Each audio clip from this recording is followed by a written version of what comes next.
कश्मीर में प्रचार अभियान में अपना योगदान यहाँ पे दिया है। कांग्रेस के कार्यकर्ताओं का आपने हौसला बुलंद यहाँ पे किए हैं। हमें पूरी उम्मीद है और जो वीएन लेके आपने गठबंधन यहाँ पे किया, उस वीएन के माध्यम से जम्मू कश्मीर में गठबंधन की सरकार बनने के लिए जा रही है। इसके लिए आपका शुक्रिया अदा करता हूँ। ये आपका दूरंदेशी फैसला था।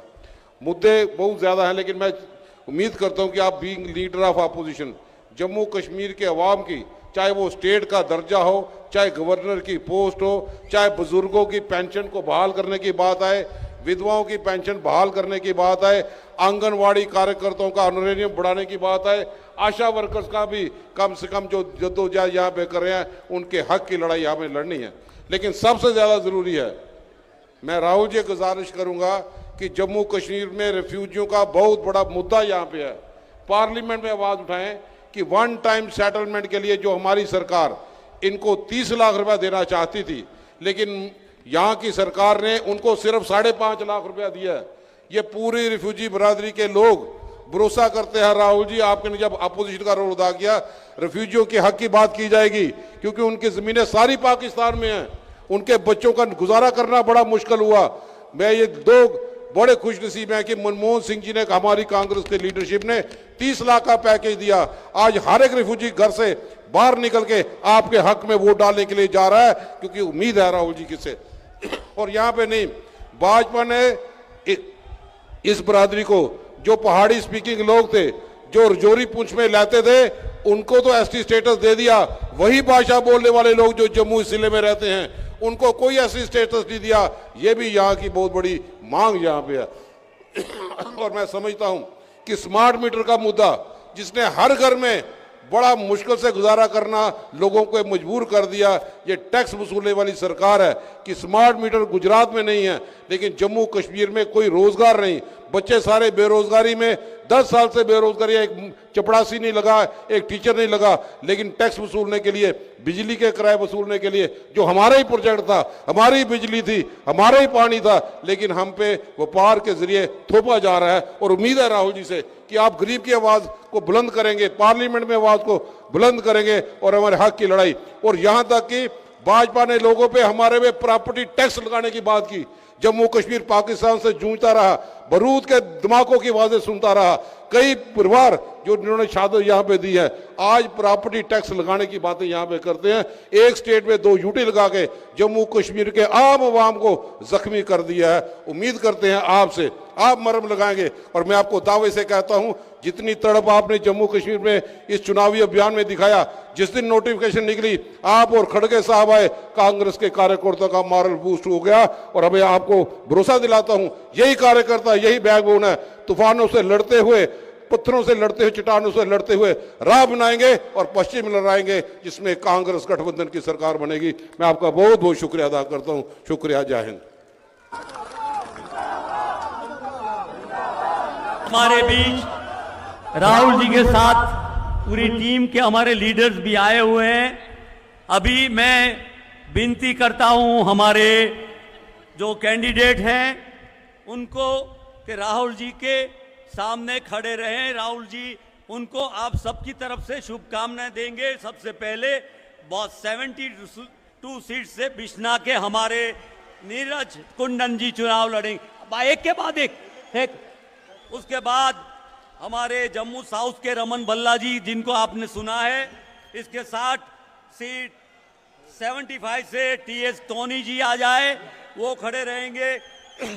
फिर जम्मू ईस्ट से योगेश साहनी जी आ जाए, नगरोटा से बलबीर सिंह आ जाए, फिर उसके साथ जम्मू वेस्ट से मनमोहन सिंह जी आ जाए, मर से मूलाराम जी आ जाए। तो इन सबों को राहुल जी आपके सामने खड़ा करके आशीर्वाद मांगते हैं, इनको जिताने के लिए कह रहे हैं। मैं रिक्वेस्ट करता हूं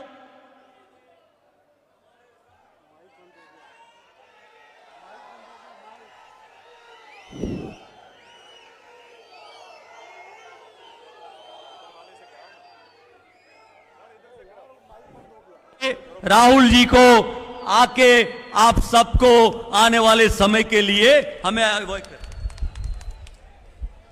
श्री राहुल गांधी, श्री राहुल गांधी, तालियों से श्री राहुल गांधी।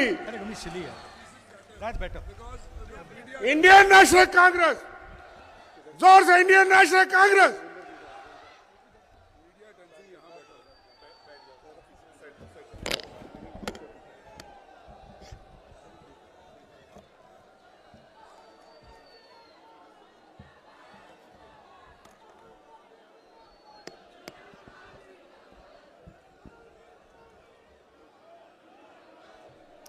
भारत सोलंकी जी,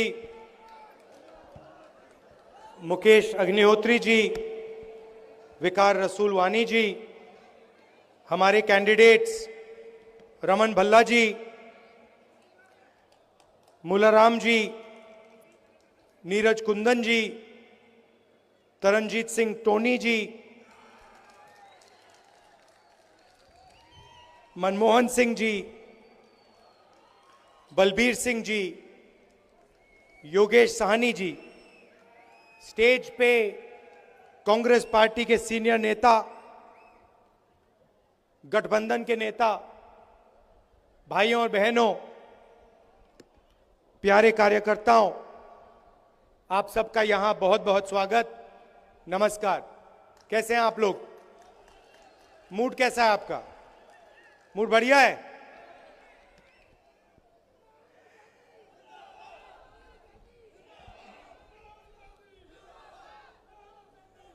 हिंदुस्तान के हिस्ट्री में 1947 के बाद बहुत सारी यूनियन टेरिटरीज को स्टेट बनाया गया, स्टेट्स को बांटा गया। आंध्र प्रदेश में से तेलंगाना बना, बिहार में से झारखंड, मध्य प्रदेश में से छत्तीसगढ़, मगर पहली बार इंडिपेंडेंस के बाद एक स्टेट को यूनियन टेरिटरी में बदला गया। वो जम्मू कश्मीर के साथ हुआ है। और मैं इस स्टेट से आपसे कहना चाहता हूं कि यह आपके खिलाफ अन्याय है।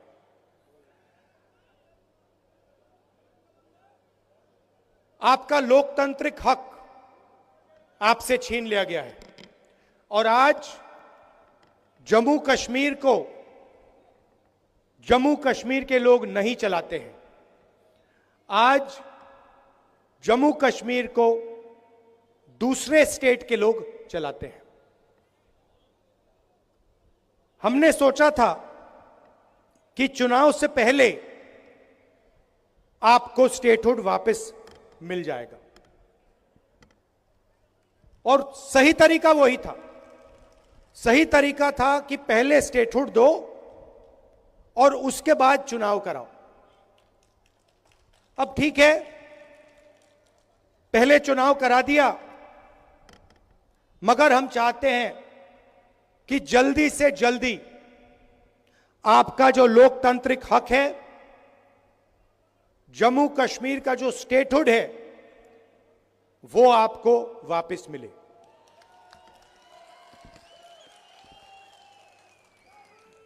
ये हिंदुस्तान की हिस्ट्री में पहले कभी नहीं हुआ है कि किसी स्टेट से हमने उनका अधिकार छीन लिया और स्टेट को यूनियन टेरिटरी में बदल दिया। पहली बार हुआ है और मैं सही बोलूं तो ये कभी नहीं होना चाहिए, किसी और स्टेट के साथ ये कभी नहीं होना चाहिए। और मैं आपको यहां गारंटी देता हूं कि अगर बीजेपी ने आपको स्टेटहुड नहीं दिया तो हम विपक्ष में हैं, हम इंडिया गठबंधन का पूरा दम आपको स्टेटहुड दिलवाने में लगा देंगे। पार्लियामेंट का इस्तेमाल करेंगे, लोकसभा का इस्तेमाल करेंगे, राज्यसभा का, सड़कों पे उतरेंगे और हम आपको जो आपका हक है वापस दिलाएंगे। और अगर किसी कारण बीजेपी ने नहीं माना तो फिर हम पहला काम, जैसे ही इंडिया गठबंधन की सरकार बनेगी, जो बनने जा रही है, पहला काम हम जम्मू और कश्मीर के लोगों को स्टेटहुड देने का करेंगे। क्योंकि ये आपका हक है, ये आपका फ्यूचर है, इसके बिना आप आगे बढ़ ही नहीं सकते। जम्मू कश्मीर का आप सपना देख ही नहीं सकते हो। जम्मू हब है। कश्मीर को, कश्मीर के बिजनेसेस को, कश्मीर के प्रोडक्शन को बाकी हिंदुस्तान से जोड़ता है। सेंट्रल हब है ये। और इस हब का जो काम था उसको इन लोगों ने खत्म कर दिया है। इसका जो रोल था उसको इन लोगों ने खत्म कर दिया है। जम्मू के जो छोटे बिजनेसेस थे, मीडियम साइज बिजनेसेस थे, एंटरप्रेन्योर्स थे, इनकी रीढ़ की हड्डी बीजेपी की सरकार ने और यहां के लेफ्टिनेंट गवर्नर ने तोड़ दी है। नतीजा यह है कि जम्मू कश्मीर के लोगों को, युवाओं को रोजगार नहीं मिल सकता है। आप कुछ भी कर लो, जब तक जम्मू कश्मीर के स्मॉल और मीडियम बिजनेसेस अपने पैरों पर नहीं खड़े होंगे, तब तक इस प्रदेश में, इस यूनियन टेरिटरी में रोजगार नहीं मिल सकता। आप कुछ भी कर लो, जब तक लेफ्टिनेंट गवर्नर है तब तक बाहर के लोगों को फायदा मिलेगा, सारे के सारे कॉन्ट्रैक्ट्स उनको जाएंगे, और जो जम्मू की जनता है, कश्मीर की जनता है, उनको परे कर दिया जाएगा। यह रियलिटी है। और एक कारण भी है कि आपसे स्टेटहुड छीना गया, कि वो चाहते हैं कि जम्मू कश्मीर को जम्मू कश्मीर के लोग ना चलाएं, बाहर के लोग चलाएं, लेफ्टिनेंट गवर्नर के माध्यम से काम हो, और जम्मू कश्मीर की जनता की जो प्रोस्पेरिटी है वो खत्म हो जाए। यह आक्रमण जो जम्मू कश्मीर में स्मॉल और मीडियम बिजनेसेस पे हुआ है, यह बाकी देश में भी हुआ है। पूरी सरकार अदानी अंबानी जैसे अरबपतियों के लिए चलती है।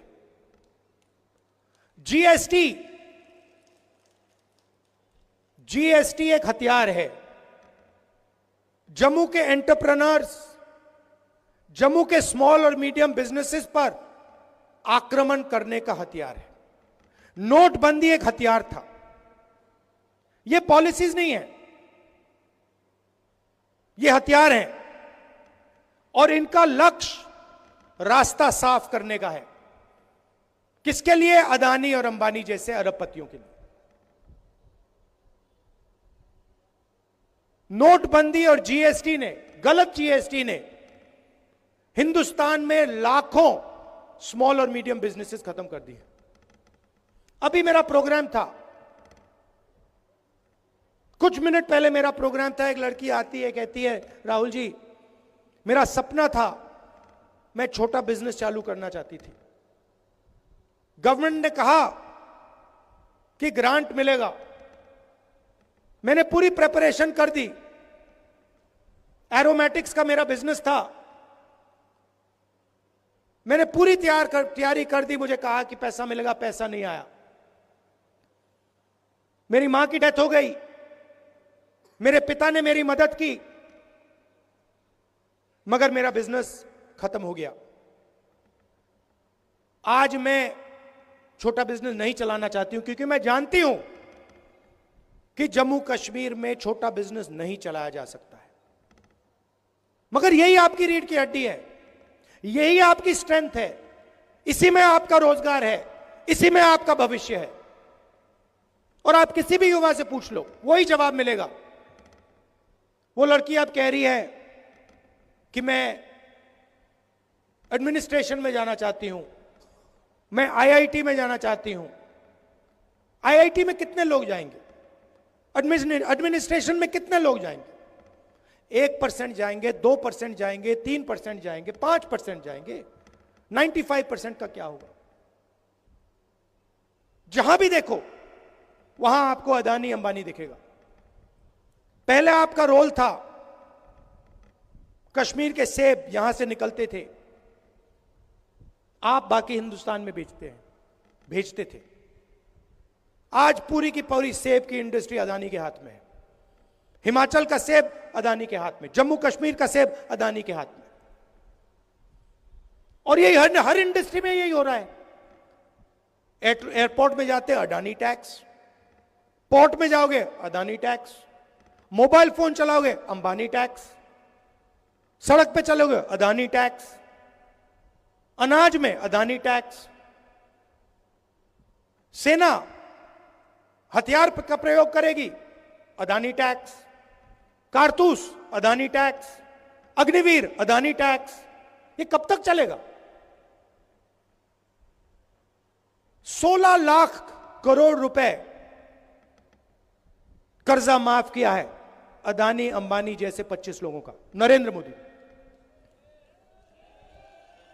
आप शेम कह रहे हो, मगर मैं आपसे पूछना चाहता हूं, जम्मू के छोटे बिजनेस वालों का, जम्मू के किसानों का कितना टैक्स माफ हुआ है? जो आपके युवा 18-19 घंटे पढ़ाई करते हैं, सपना देखते हैं, एजुकेशन के लिए लोन लेते हैं, उनका कितना टैक्स माफ, उनका कितना माफ हुआ है पैसा? उनके कितने बैंक लोन माफ हुए हैं? कोई बीमार होता है, अस्पतालों में लाखों रुपए लग जाते हैं, उनका कितना कर्ज माफ हुआ है? 0। आप अगर बैंक लोन लेते हो और पैसा वापस नहीं देते हो, आपको जेल में डाल देते हैं, जेल में डाल देते हैं। और अंबानी अदानी जैसे लोग बैंक लोन लेते हैं, पैसा वापस नहीं देते हैं, कहते हैं चलो और पैसा ले लो। कितना चाहिए? 1000 करोड़, 2000 करोड़, 50,000 करोड़, 1 लाख करोड़, जितना चाहिए ले लो, जो करना है करो, जो इंडस्ट्री खरीदनी है खरीदो। लखनऊ का एयरपोर्ट चाहिए ले लो, मुंबई का एयरपोर्ट चाहिए, अच्छा वो किसी और के हाथ में, चलो सीबीआई केस लगाओ, ईडी केस लगाओ, परे करो उसको, अदानी को दो। ये make in India, make in India, make in India बात करते रहते हैं, डिफेंस इंडस्ट्री की बात करते हैं। सारे के सारे कॉन्ट्रैक्ट्स अदानी जैसे लोगों को जा रहे हैं। बाहर इजराइल की कंपनी हथियार बनाती है, लेबल अदानी का लग जाता है। इजराइल की कंपनी ड्रोन बनाती है, लेबल अदानी का लग जाता है, और कहते हैं मेक इन इंडिया हो गया। कैसे मेक इन इंडिया हो गया? इजरायली हथियार है, मेक बाय अदानी हो गया है, मेड इन इंडिया नहीं हुआ है। और यही हालत पूरे देश में है। अगर आप गरीब हो तो इलेक्ट्रिक मीटर लगेगा, मॉडर्न टेक्नोलॉजी लगेगी, चमकते हुए मीटर लगेंगे, आपके जेब में से पैसा निकालते जाएंगे, निकालते जाएंगे, निकालते जाएंगे। जीएसटी लगेगी। अभी आपने पता नहीं अन्नपूर्णा रेस्टोरेंट वाली कहानी सुनी या नहीं? वो फाइनेंस मिनिस्टर के सामने खड़ा होता है, कहता है मैडम बड़ी मुसीबत है, मैं अगर बन बेचूं 1 जीएसटी लगती है, अगर उसमें क्रीम डाल दूं दूसरी जीएसटी लगती है, अगर बन और क्रीम अलग बेच दूं तो तीसरी जीएसटी लगती है, मैं क्या करूं? और यही हालत सबके साथ है। ऐसी कॉम्प्लिकेटेड जीएसटी बना दी है, क्यों? एक्सटॉर्शन करने के लिए। गलती करो, ईडी वाले, सीबीआई वाले, इनकम टैक्स वाले आ जाएंगे, जीएसटी वाले आ जाएंगे, पैसा लेंगे चले जाएंगे। यही सिस्टम चल रहा है। तो ये चुनाव आपको अधिकार देने का चुनाव है,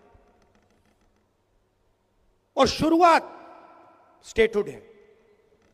उसके बाद सरकार आएगी, जम्मू कश्मीर के जो स्मॉल और मीडियम बिजनेसेस हैं, जो लोकल इंडस्ट्री है, उनकी रक्षा करने वाली सरकार होगी। बैंक के दरवाजे आपके लिए खुलेंगे, आपको सपोर्ट मिलेगी, आपको टेक्नोलॉजी मिलेगी। उनकी जगह है, अंबानी की जगह है, अदानी की जगह है, मगर आपकी भी जगह है। यह नहीं होगा कि भैया उनको सब कुछ दे दिया और जम्मू कश्मीर के लोग देखते रह गए।